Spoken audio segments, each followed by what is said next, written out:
penting dan peranannya dalam Nusantara. Nah, hari ini kita akan bersama-sama mengenal lebih lanjut mengenai sejarah Kabupaten Bone. Ibu akan menampilkan PowerPoint dan pemutaran ilustrasi video sebentar. Dan Ibu harap kalian bisa menyimak dan memperhatikannya. Dan sebentar Ibu akan memberikan pertanyaan kepada kalian mengenai seputar sejarah Kabupaten Bone ini.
Ya, betul sekali ya.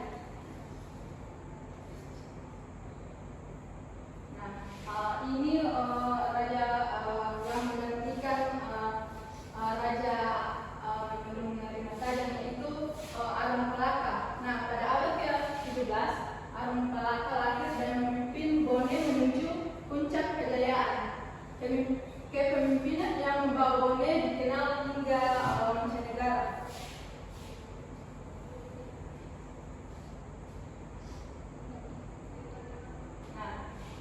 Bone jatuh ke tangan Belanda. Nah, awal abad ke-20 masih suram di bawah kolonialisme. Bone jatuh ke tangan Belanda pada abad ke-20. Sistem kerajaan yang tergerus oleh kekuasaan kolonial, adat dan budaya Bugis tetap bertahan di tekanan.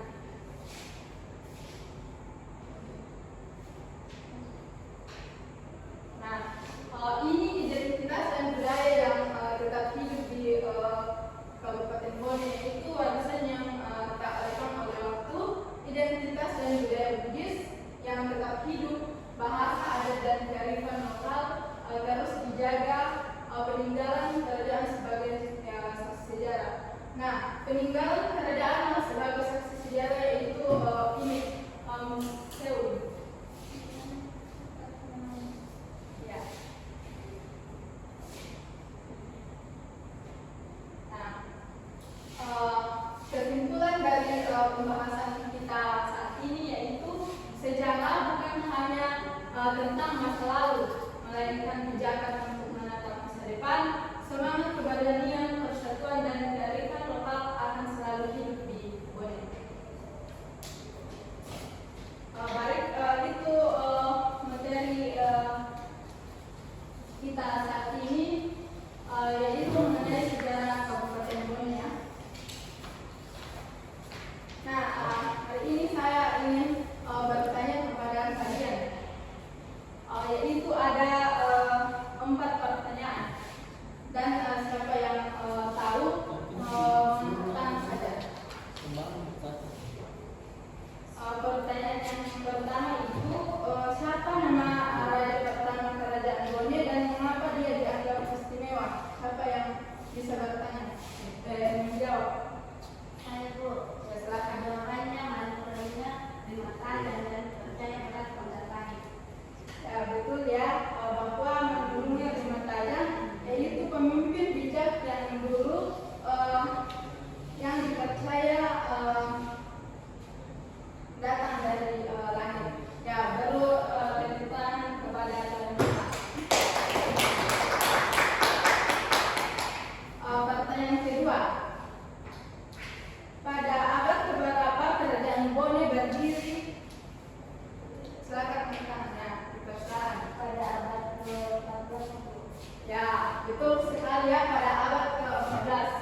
dan sampai